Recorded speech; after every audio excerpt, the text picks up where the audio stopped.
Continuamos então com a leitura do livro A Gênese, em sua versão original, tradução da quarta edição francesa. A Gênese, os milagres e as predições segundo o Espiritismo. A doutrina espírita é o resultado do ensino coletivo e concordante dos espíritos. A ciência é chamada a constituir a Gênese segundo as leis da natureza, não por seus dogmas. Deus prova a sua grandeza e seu poder pela imutabilidade de suas leis e não pela sua suspensão. Para Deus, o passado e o futuro são o presente. Allan Kardec. Capítulo 17. Predições do Evangelho.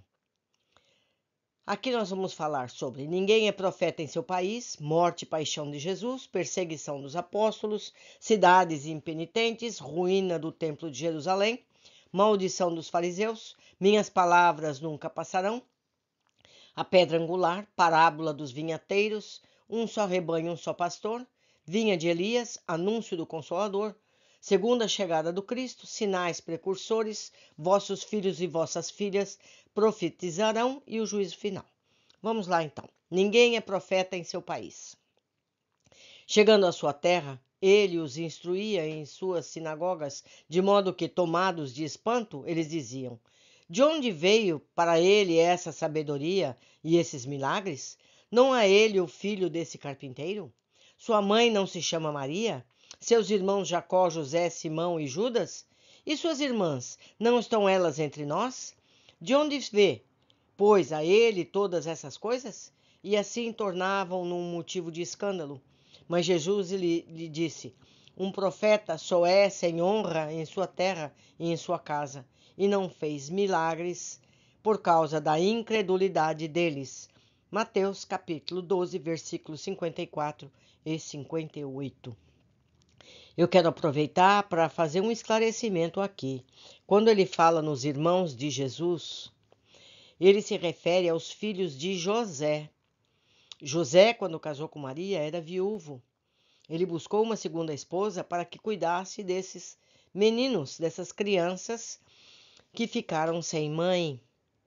Maria só teve Jesus. Tanto que, quando Jesus foi crucificado, quem cuidou dela foi João, o evangelista, e não um outro filho, porque ela não os tinha. Certo? Continuando. Jesus enunciou aí uma verdade transformada em provérbio e vale por todos os tempos e à qual se poderia dar uma extensão dizendo-se que ninguém é profeta enquanto vivo. Na linguagem atual, essa máxima é entendida como um pouco crédito do qual um homem goza entre os seus e aqueles no meio dos quais vive, da pouca confiança que lhes inspira, pela superioridade do saber e da inteligência. Se há exceções, são raras e, em todos os casos, nunca são absolutas. O princípio dessa verdade é uma consequência natural da fraqueza humana e pode-se explicar assim. O hábito de se verem desde a infância, nas circunstâncias vulgares da vida, estabelece entre os seres humanos uma forma de igualdade material, que faz com que frequentemente se recuse a reconhecer uma superioridade moral, naquele do qual se tem sido companheiro ou comensal, que saiu do mesmo meio do qual se viu as primeiras fraquezas. O orgulho sofre pela ascendência que ele é obrigado a aguentar. Quem quer que se eleve acima do nível comum está sempre na mira do ciúme e da inveja. Os que se sentem incapazes de alcançar sua altura esforçam-se em rebaixá-lo pelo denegrir, pela maledicência, pela calúnia.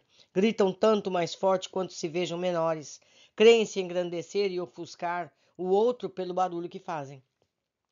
Tal foi e tal será a história da humanidade, enquanto os seres humanos não compreenderem sua natureza espiritual e não ampliarem seu horizonte moral. Também esse julgamento é próprio dos espíritos mesquinhos e vulgares, que atribuem tudo à sua personalidade. Por outro lado, faz-se geralmente dos seres humanos que se conhece apenas pelo seu espírito um ideal que aumenta ao passar dos tempos e dos lugares. Despojam-no quase da humanidade. Parece que não devem nem falar nem sentir, como todo mundo, que sua linguagem, seus pensamentos devem estar constantemente no diapasão da sublimidade. sem imaginar que o espírito não poderia estar incessantemente tenso e num estado perpétuo de superexcitação. No contato diário da vida privada, vê-se muito o homem material, que em nada se distingue do vulgar. O ser humano corpóreo, levado pelos sentidos, quase anula o homem espiritual, que só impressiona o espírito. De longe, só se vê os clarões do gênio, de perto se vê as limitações do espírito. Depois da morte não se pode haver mais comparação. Só subsiste o ser humano espiritual, e parece tanto maior quanto a lembrança do homem corpóreo esteja mais distante. Eis porque os seres humanos que marcam sua passagem pela terra, com obras de um real valor, são mais apreciados após sua morte do que quando vivos. São julgados com mais imparcialidade, porque os invejosos, os ciumentos desapareceram. Os antagonismos pessoais não existem mais. A posteridade de um juiz desinteressado que aprecia a obra do espírito aceita-a sem entusiasmo cego, se for boa, rejeita-a sem rancor, se for má. Abstração feita da individualidade que a produziu. Jesus podia escapar das consequências desse princípio inerente à natureza humana, já que vivia num meio pouco esclarecido e entre seres humanos inteiramente mergulhados na vida material. Seus compatriotas só viam nele o filho do carpinteiro, o irmão de homens tão ignorantes quanto eles, e indagavam o que poderia tornar superior a eles e lhes dar o direito de censurá-los. Por isso, quando Jesus comprovou que a sua palavra tinha menos crédito que entre os seus, que os desprezavam do que para estranhos, ele foi pregar entre os que o escutavam, no meio onde encontrava simpatia. Pode-se fazer uma ideia de quais sentimentos seus parentes nutriam em relação a Jesus pelo fato de seus próprios irmãos, acompanhados de sua mãe, vieram em uma reunião onde ele se encontrava, para levá-lo dizendo que ele tinha perdido o juízo. Marcos, capítulo 3, versículo 20, 21, 31 a 35. Evangelho segundo o Espiritismo, capítulo 14. Assim, por um lado, os sacerdotes e os fariseus acusam Jesus de agir pelo demônio. Pelo outro, que era taxado de louco pelos seus parentes mais próximos, não é dessa forma que age atualmente em relação aos espíritas? E esses devem se lembrar de não serem mais bem tratados pelos seus concidadãos do que foi Jesus? O que não tinha nada de espantoso há 2000 anos entre um povo ignorante e mais estranho no século XIX entre as nações civilizadas. Eu faço lembrar aqui, por exemplo, os psicólogos, eles não podem atender seus familiares, porque sempre a pessoa vai achar que ele tem um interesse por trás, por conhecê-los. Então o psicólogo tem que sempre ser um estranho à vida pessoal do paciente, por causa justamente dessa tendência humana. Continuando, morte e paixão de Jesus. Após a cura do lunático, todos ficaram admirados do grande poder de Deus. E quando todos estavam admirados do que fazia Jesus, ele disse a seus discípulos: colocai bem no vosso coração o que vou dizer. O Filho do Homem deve ser entregue nas mãos dos homens. Mas eles nunca entendiam essa linguagem. Era-lhes de tal forma oculta que não a compreendiam e temiam interrogá-lo sobre esse assunto. Lucas capítulo 9, versículo 44 e 45. Desde então, Jesus começou a revelar aos seus discípulos que seria necessário que ele fosse a Jerusalém. E aí sofreria muito da parte dos senadores, dos escribas, dos príncipes e dos sacerdotes, que seria posto à morte e que ressuscitaria no terceiro dia. Mateus, capítulo 16, versículo 21. Ou seja, Jesus tinha presciência do que ia acontecer, porque ele era um espírito muito acima desse universo material, como lemos no capítulo anterior. Continuando. Logo que chegou a Galiléia, Jesus lhes disse: o Filho do Homem deve ser entregue nas mãos dos homens, e eles o farão morrer, e ele ressuscitará no terceiro dia, o que os afligiu extremamente. Mateus, capítulo 18, versículo 21 e 22. Ou seja, Jesus sabia perfeitamente tudo o que ele viveria. Não houve, então, a traição de Judas, porque com Judas ou sem Judas, tudo isso aconteceria. 6. Ora, Jesus, indo a Jerusalém, chamou à parte seus 12 discípulos e lhes disse: Nós vamos a Jerusalém, e o Filho do Homem será entregue aos príncipes dos sacerdotes e aos escribas, que o condenarão à morte, e e os liberarão aos gentios, a fim de que eles o tratem com escárnio, o chicoteiem, o crucifiquem, e ele ressuscitará no terceiro dia. Mateus capítulo 20, versículo 17 e 19. Em seguida, Jesus, chamado à parte os 12 apóstolos, lhes disse: Eis que vamos a Jerusalém, e tudo foi dito e escrito pelos profetas no tocante ao Filho do Homem vai ser cumprido, porque ele será entregue aos gentios, zombar-se-á dele, chicotar-lhe-ão, e esfarrarão seu rosto. E após o que, ele será chicoteado e farão morrer, e ele ressuscitará no terceiro dia. Isso está sendo dito por vários apóstolos, é o que ele está dizendo aqui. Mas eles não compreenderam nada de tudo isso. Essa linguagem era-lhes velada, e eles não entenderam absolutamente nada do que ele dizia. Isso, meus amigos, comento eu, a leitora. Eles não entenderam porque eles não queriam que nada disso acontecesse. Eles não quiseram acreditar.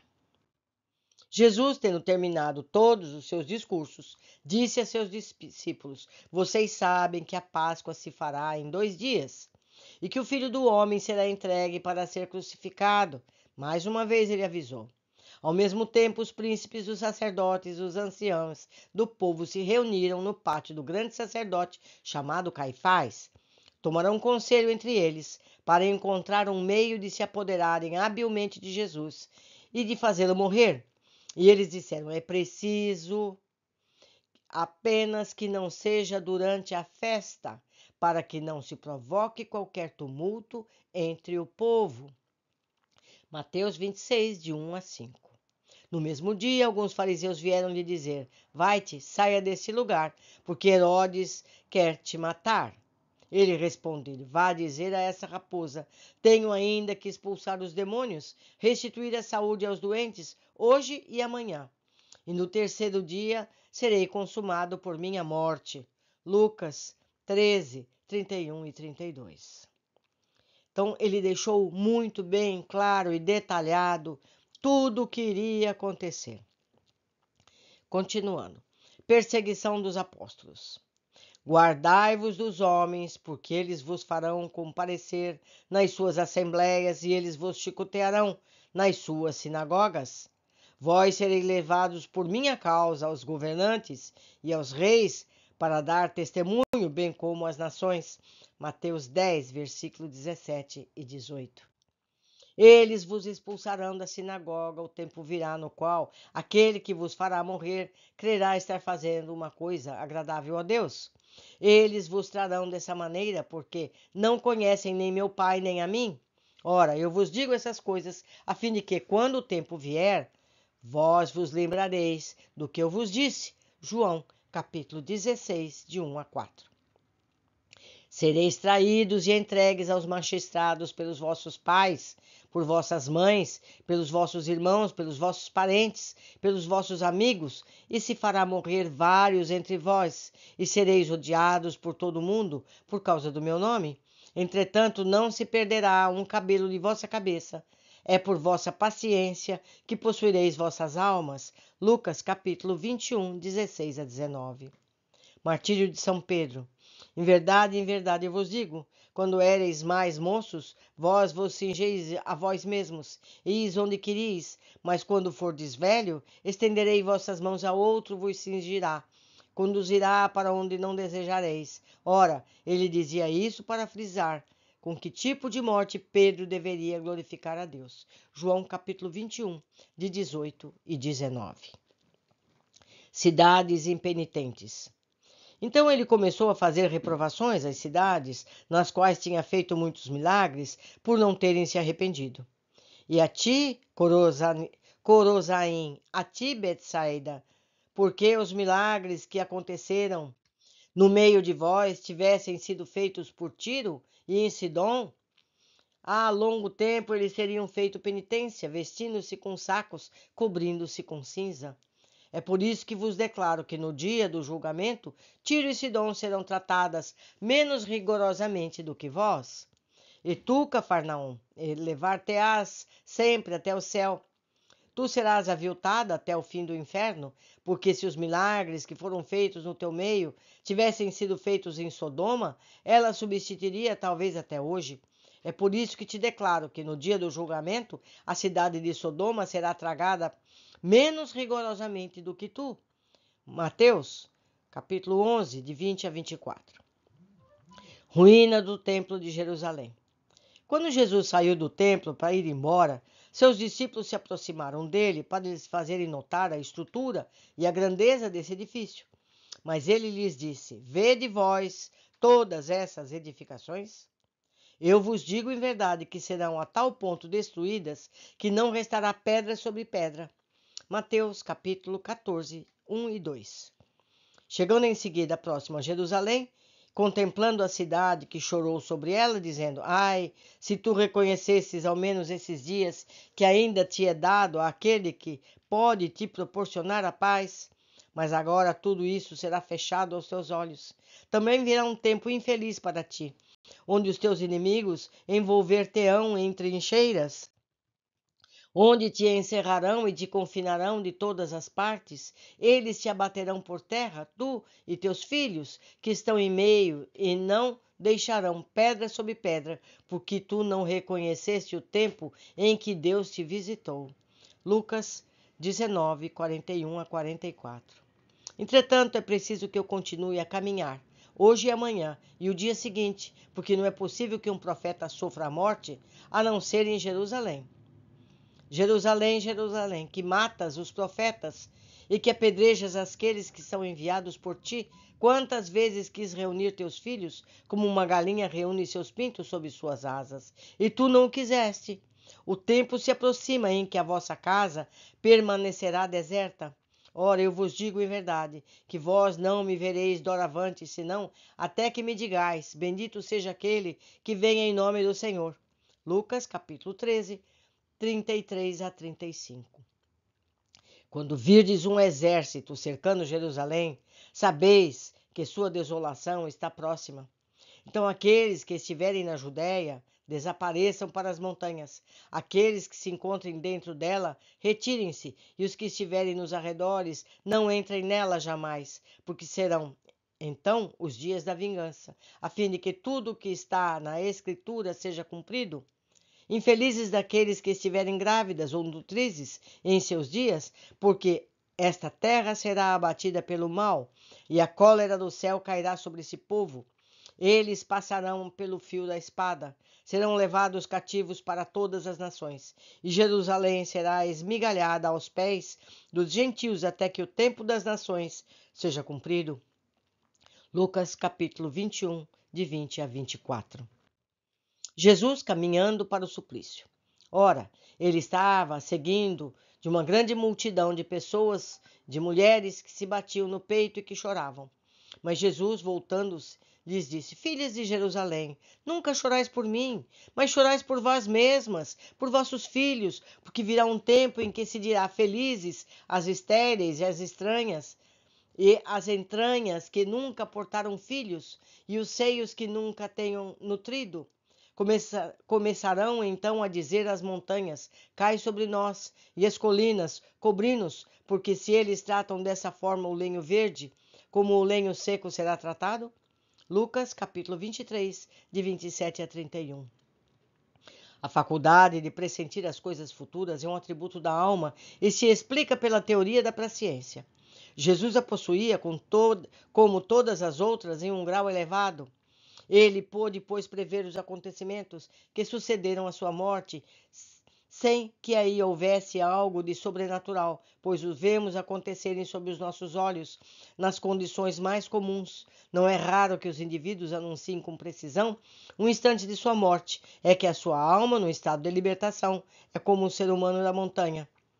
Capítulo 14, 1. Ela abrange a rota é percorrer e visualiza o seu fim. Devia ser um tanto mais natural em Jesus, que, tendo a consciência da missão que viera cumprir, sabia que a morte pelo suplício seria uma consequência necessária. A visão espiritual que era permanente dentro dele, assim como a penetração do pensamento, devia lhe mostrar as circunstâncias e a época fatal. Pela mesma razão, podia prever a ruína do templo, a de Jerusalém, as desgraças que iriam ferir seus habitantes e a dispersão dos judeus. A incredulidade, que não admite a vida espiritual, independente da matéria, não pode compreender a presciência e, portanto, a nega, atribuindo ao acaso os fatos autênticos de ocorrerem diante dos seus olhos. Deve-se notar que a descrença retrocede antes do exame dos fenômenos psíquicos que ocorrem em toda parte, sem dúvida, por medo de que nesses fenômenos a alma surja e lhe desminta. É preciso estudar. Continuando, maldição aos fariseus. João Batista, entre aspas.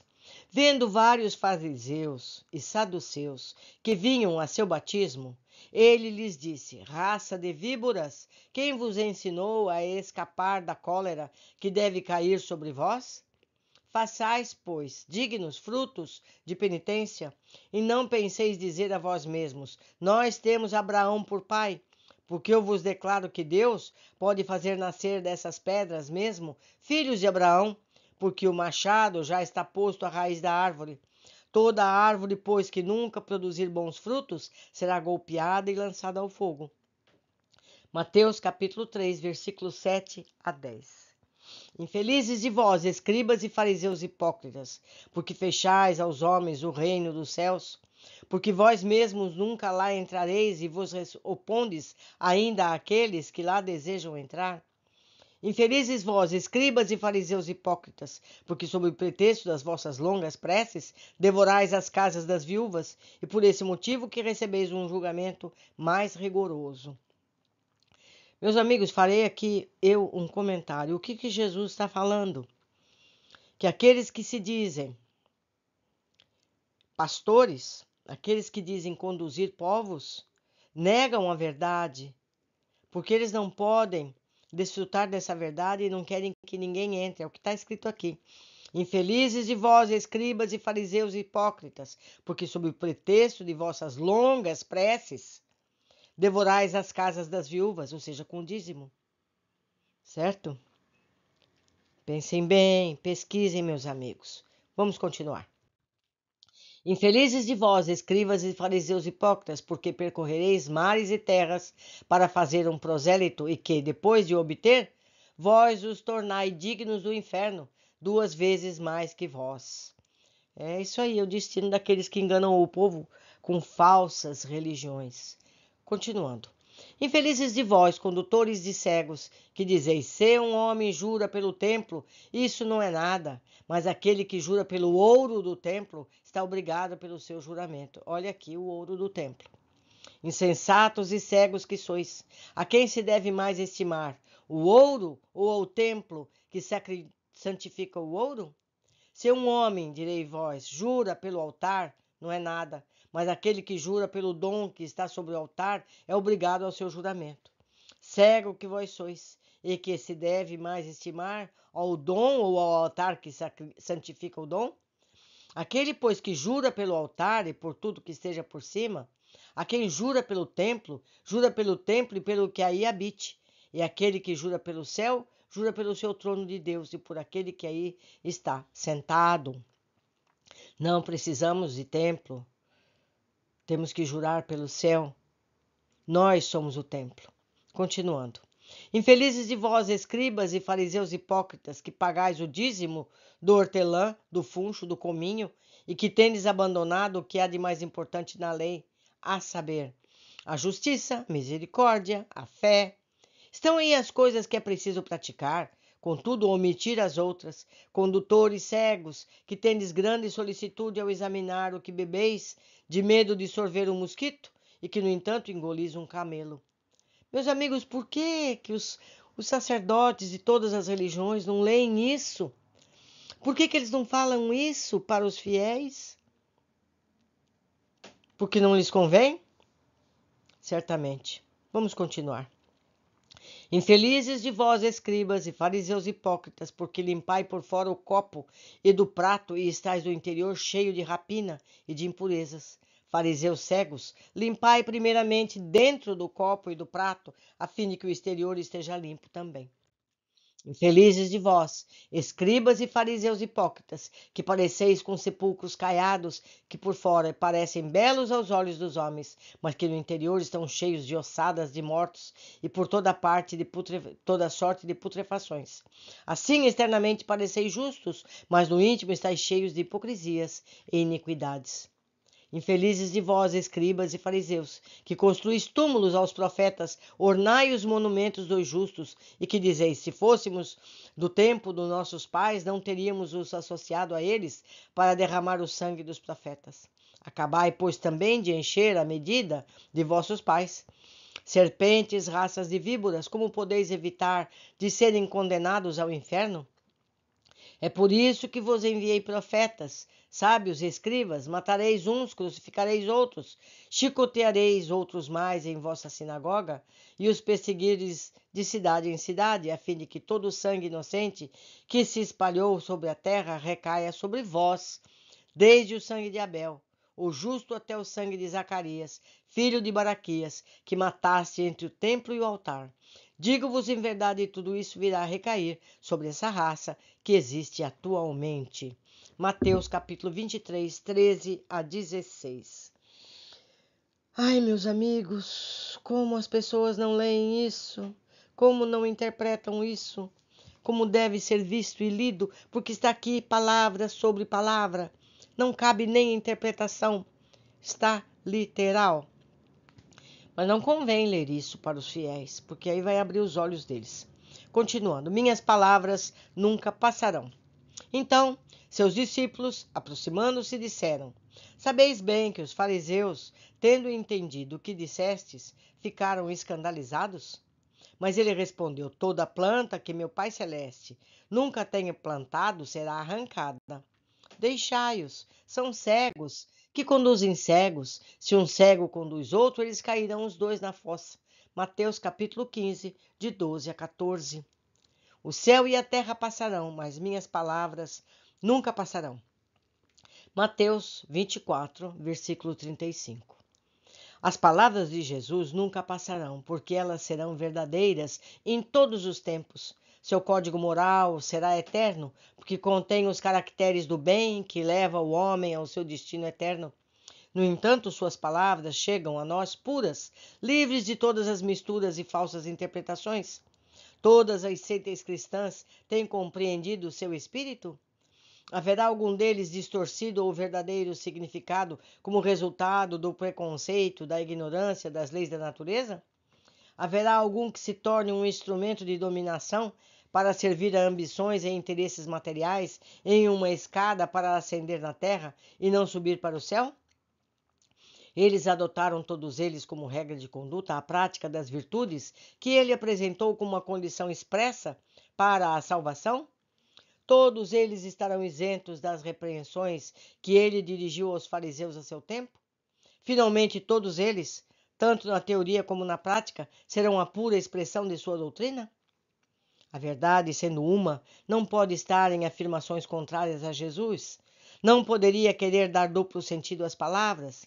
Se, pois, as diferentes seitas se contradiziam, se umas consideravam como verdade o que outras condenavam como heresia, é impossível que estejam todas elas com a verdade. Se todas estivessem tomando o verdadeiro sentido do ensinamento evangélico, elas iriam se encontrar sobre o mesmo terreno e não haveria tido seitas. O que não passará é o sentido verdadeiro das palavras de Jesus. O que passará é o que Jesus, tendo missão de trazer aos seres humanos o pensamento de Deus, sua doutrina pura, pode ser somente a expressão desse pensamento. É por isso que ele disse: toda planta que meu Pai Celeste nunca plantou será arrancada. Pedra angular.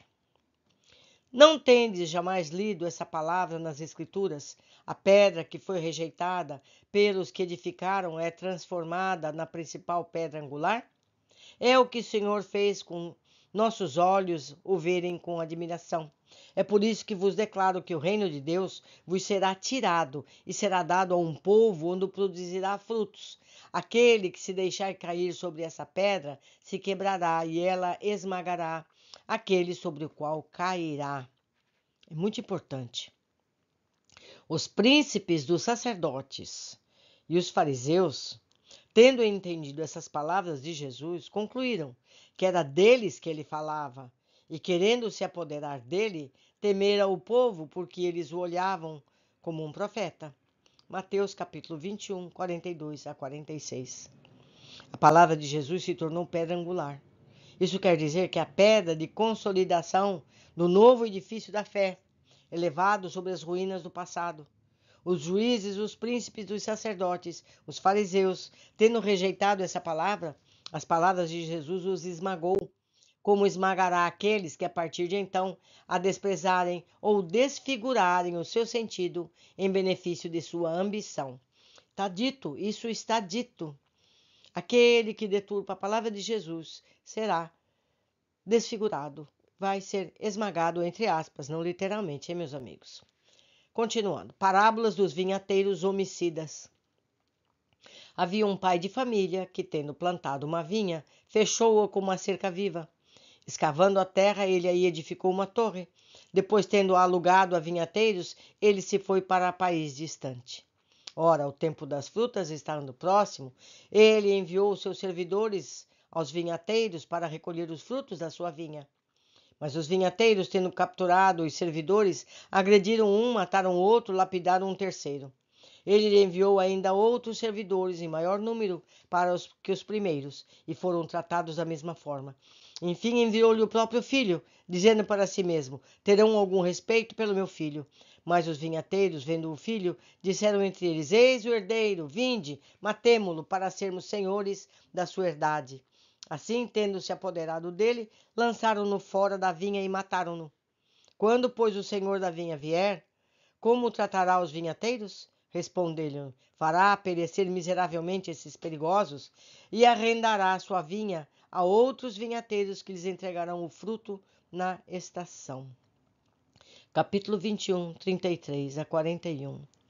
Meus amigos, vocês entenderam o que é a vinha? Vocês entenderam, né? E quem é o filho? E quem são os vinhateiros? Vocês entenderam tudo, acredito que sim. O pai de família, ele vai explicar aqui agora. O pai de família é Deus. A vinha que plantou é a lei que ele estabeleceu. Os vinhateiros, os quais arrendou a sua vinha, são seres humanos que devem ensinar e praticar sua lei. Os servidores que enviou até eles são os profetas, que eles mataram. Seu filho que ele enviou é Jesus, que eles mataram do mesmo jeito. Como, pois, o Senhor tratará seus mandatários prevaricadores de sua lei? Ele os tratará como foram tratados seus enviados, chamará outros que lhes prestem melhor conta de seus bens e da condução do seu rebanho. Assim ocorreu com os escribas, com os príncipes dos sacerdotes, dos fariseus. Assim será quando vier pedir contas a cada um do que tenha feito da sua doutrina. Tirará a autoridade de quem dela tiver abusado, porque quer que seu campo seja administrado conforme a sua vontade. Após 18 séculos, a humanidade, chegada à idade viril, agora já são 21, né, meus amigos? Que isso Kardec escreveu nos anos 1800. Nós já estamos no século 21. Vou ler outra vez. Após os 18 séculos, a humanidade, chegada à idade viril, está madura para compreender o que o Cristo não aprofundou, porque, como ele próprio dizia, não o teriam compreendido. Ora, a qual resultado chegaram os que durante esse longo período têm sido encarregados da educação religiosa? Em ver a indiferença suceder à fé, a incredulidade a erigir como doutrina? Em nenhuma outra época o fato do ceticismo e o espírito da negação foram tão disseminados em todas as classes da sociedade.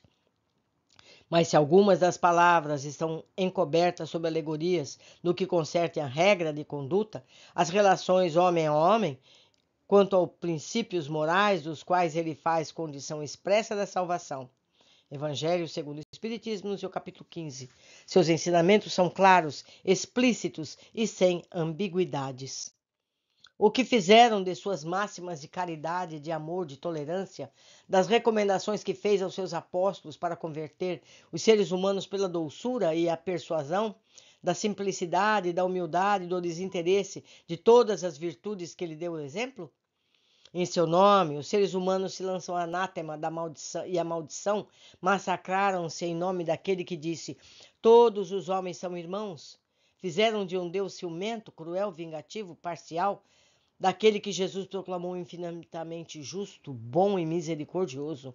Sacrificou-se a esse Deus de paz e verdade, milhares de vítimas nas fogueiras, pelas torturas e perseguições, o que jamais sacrificaram os pagãos aos falsos deuses, venderam-se às preces, os favores do Deus em nome daquele que perseguiu aos vendilhões do templo, que disse aos seus discípulos: dai de graça o que de graça receberdes.